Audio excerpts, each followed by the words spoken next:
नमस्कार दोस्तों, मैं आलोक झा आप सभी का स्वागत करता हूं द बुलियर्स एकेडमी के इस ट्रेनिंग एपिसोड में। दोस्तों, आज के इस वीडियो में हम अलग अलग बिजनेस के फॉर्म्स के बारे में बात करेंगे और देखेंगे कि किसके क्या एडवांटेज एंड डिसएडवांटेज हैं, जिससे आपको ये पता चले कि आपके लिए कौन सा बिजनेस फॉर्म सुटेबल है। तो सबसे पहला है सोल प्रोप्राइटरशिप। ये सबसे simplest form of business entity होती है। यहाँ पे एक सिंगल ओनर होता है जो प्रॉफिट एंड लॉस दोनों के लिए जिम्मेदार होता है। अगर आपको जल्दी से आज ही एक बिजनेस स्टार्ट करना है तो सोल प्रोप्राइटरशिप सबसे बेस्ट होता है। इसमें बस आपको लोकल अथॉरिटी जैसे म्यूनिसिपैलिटी या पंचायत से एक लाइसेंस लेना होता है, जिसको ट्रेड लाइसेंस बोलते हैं। इसके साथ आपको एक बिजनेस की स्पेस चाहिए होती है एंड आज के टाइम में एक जीएसटी रजिस्ट्रेशन भी जरूरी होता है। यहाँ प्रोप्राइटर का पूरा कंट्रोल रहता है बिजनेस के ऊपर। यहाँ बिजनेस एंड इंडिविजुअल को अलग अलग ट्रीट नहीं किया जाता है, दोनों एक साथ ही लिया जाता है। जैसे कि अगर आप एक प्रोप्राइटरशिप फर्म के मालिक हैं एंड आपकी पर्सनल इनकम 6 लाख है एंड आपके बिजनेस की इनकम 5 लाख, तो आपको 11 लाख का इंडिविजुअल टैक्स स्लैब के हिसाब से टैक्स देना होगा। सेम ही रूल किसी लोन के केस में भी होता है। वहाँ भी इंडिविजुअल एंड बिजनेस को एक साथ ट्रीट किया जाता है। सोल प्रोप्राइटरशिप में कोई पार्टनर नहीं होता है, तो अगर और इन्वेस्टमेंट की जरूरत होती है तो आप अपने बिजनेस के प्रॉफिट से वापस लगा सकते हैं। दोस्तों, इस केस में अगर प्रोप्राइटर की डेथ हो जाए तो जिसको आगे बिजनेस संभालना है उसको आगे जाके दोबारा ट्रेड लाइसेंस लेना होगा, क्योंकि सोल प्रोप्राइटरशिप का कोई कंटिन्यूटी नहीं होती है। स्पेशल बिजनेस के केस में आपको अलग और लाइसेंस लेनी पड़ती है, जैसे कि फूड बिजनेस में फसाई और मेडिसिन के बिजनेस में ड्रग लाइसेंस। अगला है पार्टनरशिप फर्म। ये लगभग प्रोप्राइटरशिप जैसा ही होता है, बस इसमें एक से ज्यादा पार्टनर होते हैं। ये एक अग्रीमेंट के रूप में किया जाता है जो हम जनरली एक स्टैम्प पेपर पर करते हैं, और हम जब इसको रजिस्ट्री ऑफिस में रजिस्टर करवा लेते हैं तो इसको पार्टनरशिप डीड कहते हैं। दोस्तों, इस अग्रीमेंट में हर पार्टनर के rights, duties, capital contribution and liabilities भी मेंशन रहते हैं। इसके फायदे भी सोल प्रोप्राइटरशिप जैसे ही होते हैं, जहां स्टार्ट करना बहुत ईजी होता है एंड मैनेजरियल कैपेबिलिटीज इंक्रीज हो जाती है, क्योंकि एक से ज्यादा लोग होते हैं। यहाँ पे आपका सोल डिसीजन नहीं होता है, क्योंकि यहाँ पे आपको पार्टनर को कंसल्ट करना होता है। दोस्तों, 2 या 3 दोस्त मिलके अगर कोई मिड स्केल बिजनेस करना चाहते हैं तो पार्टनरशिप फर्म इज बेस्ट।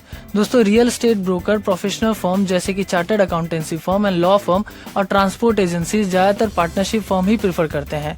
इसमें भी लाइबिलिटीज अनलिमिटेड होती है एंड अगर लोन्स वगैरह डिफॉल्ट होता है तो बिजनेस के पास पैसा नहीं होता है, तो पार्टनर को अपने पर्सनल एसेट से ये निकाल के देना होता है। इनकम टैक्स के साइड से देखें तो partnership is better than proprietorship, क्योंकि यहाँ फर्म अलग एंटिटी होती है एंड इंडिविजुअल्स अलग होते हैं, क्योंकि फर्म का यहाँ अलग पैन नंबर होता है और 22% के हिसाब से टैक्स लगता है। एंड प्रोप्राइटरशिप में तो आप जानते ही हैं कि टोटल अगर 10 लाख के ऊपर गया तो 30%। अगला है लिमिटेड लाइबिलिटी कंपनी। तो दोस्तों, यहाँ सबसे बड़ी बात ये होती है कि जो ओनर होते हैं वो बिजनेस के किसी भी लाइबिलिटी के लिए पर्सनली लायबल नहीं होते हैं। कोई भी क्रेडिटर या लेंडर अपने ड्यूज की रिकवरी कंपनी को लिक्विडेट करके या कंपनी के एसेट्स को बेच करके कर सकता है, बट वो ओनर के पर्सनल एसेट्स को टच नहीं करेगा। जैसे कि बिजनेस अगर बैंक से 10 लाख की लोन लेती है एंड डिफॉल्ट कर जाती है तो बैंक कंपनी के एसेट्स को बेचकर मान लीजिए 6 लाख रिकवर कर पाई है। अगर प्रोप्राइटरशिप या पार्टनरशिप होगा तो बाकी 4 लाख प्रोप्राइटर या पार्टनर को देना होगा एंड अपने पर्सनल एसेट से। लेकिन लिमिटेड लाइबिलिटी कंपनी के केस में ऐसा नहीं होता है। दोस्तों, इसका सबसे पहला टाइप होता है वन पर्सनल कंपनी। इस केस में इंसान एक कंपनी के ऊपर अपना पूरा कंट्रोल भी रख सकता है एंड साथ में एक लिमिटेड लाइबिलिटी कंपनी के फायदे भी उठा सकता है। इसका एक ही फाउंडर होता है, बट इसमें अलग अलग प्रोफेशनल डायरेक्टर्स हो सकते हैं। इसमें नॉमिनी भी हो सकता है। सबसे अच्छी बात यह है दोस्तों कि एक सिंगल पर्सन भी एक कंपनी चला सकता है। दोस्तों, वन पर्सन कंपनी स्टार्ट करने के लिए आपको सबसे पहले डिजिटल सिग्नेचर के लिए अप्लाई करना होता है, जो देश में हर डायरेक्टर के लिए मस्ट है। उसके बाद आप डायरेक्टर आइडेंटिफिकेशन नंबर के लिए अप्लाई करते हैं। देश में हर डायरेक्टर का एक यूनिक आइडेंटिफिकेशन नंबर होता है। वो जितने भी कंपनीज के डायरेक्टर हो जाए, बट ये नंबर यूनिक होता है। उसके बाद आपको कंपनी के लिए यूनिक नेम आइडेंटिफिकेशन के लिए रिक्वेस्ट करना पड़ता है। एक बार आपको नाम मिल गया तब आप एमसीए में memorandum of articles and articles of association जैसे डॉक्यूमेंट सबमिट करते हो। ये दोनों डॉक्यूमेंट्स क्या होते हैं उसकी लिंक मैंने डिस्क्रिप्शन में डाल दी है। ये सब हो जाने के बाद आपके कंपनी का एमसीए में रजिस्ट्रेशन हो जाता है। दोस्तों, ओपीसी के 2 कैटेगरीज होते हैं। One is company limited by shares and one is company limited by guarantee. Limited by shares में कैपिटल 1 लाख से 50 लाख ही हो सकती है। इससे ज़्यादा होने पे ये ऑटोमेटिक प्राइवेट लिमिटेड कंपनी हो जाती है। इसमें शेयर्स ट्रांसफर नहीं हो सकते हैं एंड पब्लिक को आप शेयर्स नहीं बेच सकते हैं। लिमिटेड बाय गारंटी में एक गारंटर होता है जो फाउंडर के लायबिलिटी की गारंटी लेता है एंड कंपनी को लिक्विडेट करने में हेल्प करता है। अगला होता है दोस्तों लिमिटेड लायबिलिटी पार्टनरशिप। इसके बारे में मैं ज्यादा नहीं बोलूंगा दोस्तों, क्योंकि इसमें आपको लिमिटेड लायबिलिटी के फायदे मिलते हैं एंड पार्टनरशिप की फ्लेक्सिबिलिटी। ये पार्टनरशिप फर्म जैसा ही होता है, बस इसमें पार्टनर्स की लायबिलिटी लिमिटेड रहती है। अगला काफी फेमस वाला है जो प्राइवेट लिमिटेड कंपनी होती है। इसमें कम से कम 2 डायरेक्टर जरूरी होते हैं एंड मैक्सिमम 200। इसकी लायबिलिटी ओनर या डायरेक्टर के ओनरशिप तक ही लिमिटेड है। अगर 100 करोड़ की कंपनी है एंड मेरा उसमें 10% ओनरशिप है तो मैं 10 करोड़ का ही मालिक हूँ। अगर कंपनी पे कोई क्लेम होता है तो वो कंपनी को लिक्विडेट करके ही लिया जाएगा एंड ओनर्स के पर्सनल एसेट्स को टच नहीं किया जाएगा। इसमें ट्रांसफर ऑफ शेयर्स इसके मेंबर्स तक ही लिमिटेड होता है एंड पब्लिक लिमिटेड कंपनी की तरह हम पब्लिक को शेयर खरीदने के लिए इन्वाइट नहीं कर सकते हैं।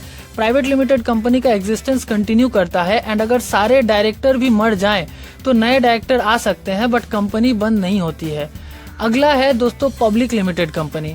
जितने भी कंपनी स्टॉक मार्केट में लिस्टेड हैं वो सारे पब्लिक लिमिटेड होते हैं, बट जरूरी ये नहीं है कि सारे public limited company stock market में लिस्टेड हो। मैं अपने कंपनी को प्राइवेट से पब्लिक बना सकता हूं, बट स्टॉक मार्केट में लिस्ट नहीं भी कर सकता हूं। पब्लिक लिमिटेड कंपनी के शेयर्स इजीली ट्रांसफरेबल होते हैं। इसमें मिनिमम 7 मेंबर्स होने चाहिए, बट अपर लिमिट कुछ नहीं होता है। कंपनी अपने शेयर्स बेच के पैसे उठाती है एंड जो शेयर्स खरीदते हैं उसको मेंबर बोलते हैं। ये प्राइवेट लिमिटेड कंपनी की तरह ही होता है, बस ये अपने शेयर्स पब्लिक को बेच सकती है, लेकिन साथ में इनको अपना सारा detail including balance sheet, profit and loss statement, cash flow statement, annual report and बाकी सभी डिटेल्स पब्लिक करने पड़ते हैं ताकि कोई भी इसको देख पाए। कोई भी पॉलिसी चेंज हो या यहाँ तक कि मैनेजरियल पोस्ट पे लोगों की सैलरी तक अनाउंस करनी पड़ती है पब्लिक में, क्योंकि पब्लिक जनरली इसमें इन्वेस्टेड रहती है एंड ये उनका राइट है जानने का कि कंपनी के अंदर क्या हो रहा है। दोस्तों जनरली आप जब पब्लिक लिमिटेड कंपनी खोलते हैं तब आपके पास ये सारी नॉलेज रहती है, या तो आपके कोई लोग ऐसे रहते हैं जिनको ये सारी बातें पता रहता है। अगला आता है जॉइंट हिंदू फैमिली या हिंदू अनडिवाइडेड फैमिली। ये एक ऐसी बिजनेस एंटिटी होती है जहां एक अनडिवाइडेड फैमिली के मेंबर ही बिजनेस के मेंबर होते हैं एंड ये हिंदू लॉ से गवर्न होता है। अगला है सब्सिडरी कंपनी। सब्सिडियरी कंपनी के मालिक दूसरे कंपनीज या कंपनीज एंड इंडिविजुअल के मिक्स होते हैं। अगर एक कंपनी के पास किसी कंपनी के सारे शेयर्स हैं तो उसे होली ओन्ड सब्सिडरी कहते हैं एंड अगर पूरे शेयर्स नहीं हैं तो जस्ट सब्सिडियरी कहते हैं। जो कंपनी सब्सिडियरी के शेयर्स होल्ड करती है उसको पेरेंट कंपनी कहते हैं। दोस्तों बहुत सारे फॉरेन कंपनीज के सब्सिडियरी हमारे देश में हैं, जैसे कि Bata India, Coca Cola India, Hindustan Unilever. Last है दोस्तों कोऑपरेटिव्स। ये जनरली 10 या उससे ज्यादा लोग मिलकर कोई सोशल कॉज के लिए या सोसाइटी के बेनिफिट के लिए स्टार्ट करते हैं। बाकी फॉर्म्स में एंड कोऑपरेटिव में बेसिक डिफरेंस यही होता है कि जनरली अपने मेंबर्स के सर्विस के लिए बनती है, ना कि प्रॉफिट के लिए। दोस्तों कई सारे फैक्टर्स होते हैं जो आपके बिजनेस का फॉर्म डिसाइड करते हैं, जैसे कि nature and size of business, आपकी स्केल ऑफ ऑपरेशन, आप बस अपना कंट्रोल चाहते हैं कंपनी पे या ग्रुप का, आप अपने ऊपर कितनी लायबिलिटी लेना चाहते हैं, कितने पैसों की जरूरत है स्टार्ट करने के लिए एंड मेनी मोर। तो ये थी दोस्तों टाइप्स ऑफ बिजनेस एंटिटी। बस दोस्तों हमें सब्सक्राइब करके हमें मोटिवेट करते रहे ताकि हम और वीडियोस ला सके आपके लिए। धन्यवाद।